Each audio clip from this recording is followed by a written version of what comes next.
Indian ശിക്ഷാ നിയമം 302, 306 എന്നീ വകുപ്പുകൾ പ്രകാരം പ്രതി കുറ്റം ചെയ്തിരിക്കുന്നതായി സംശയാതീതമായി തെളിയിക്കപ്പെട്ടിരിക്കുന്നു.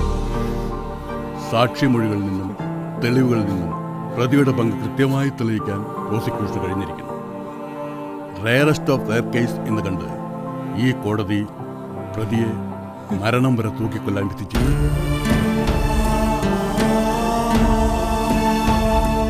അവന്റെ പേര് പോലും ഇനി വീട്ടിലാരും മിണ്ടിപ്പോരുത്. ഒന്നുപോലെ വളർത്തിക്കൊണ്ട് വന്നതിന്റെ ശിക്ഷയാ. നരകന്റെ ചങ്കി കുത്താനുള്ള ഒരു അവസരം ഒരുത്തരും പാഴാക്കരുത്.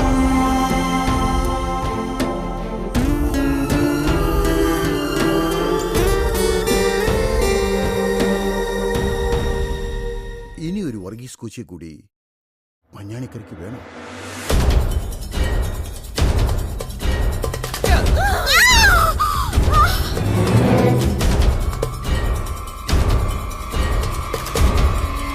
അതെ, കൂടുതൽ ആലോചിക്കാനൊന്നുമില്ല, നമ്മൾ അതങ്ങ് തീരുമാനിക്കുന്നു.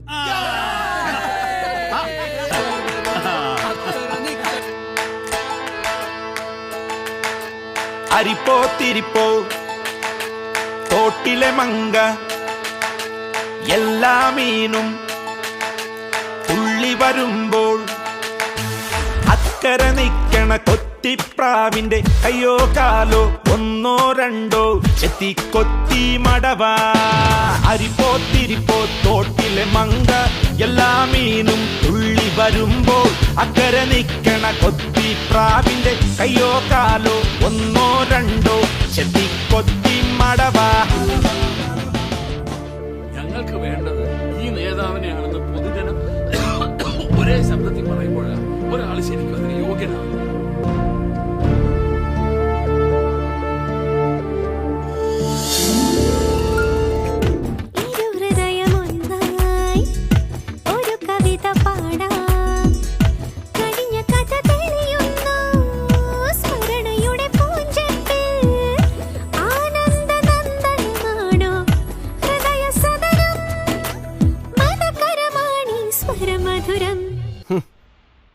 ഇതുവരെ എനിക്ക് സംശയം ഉണ്ടായിരുന്നു. ഇപ്പൊ ഞാൻ തീരുമാനിച്ചു, എനിക്ക് മത്സരിക്കണം. പപ്പയുടെ മനസ്സെനിക്കറിയാം.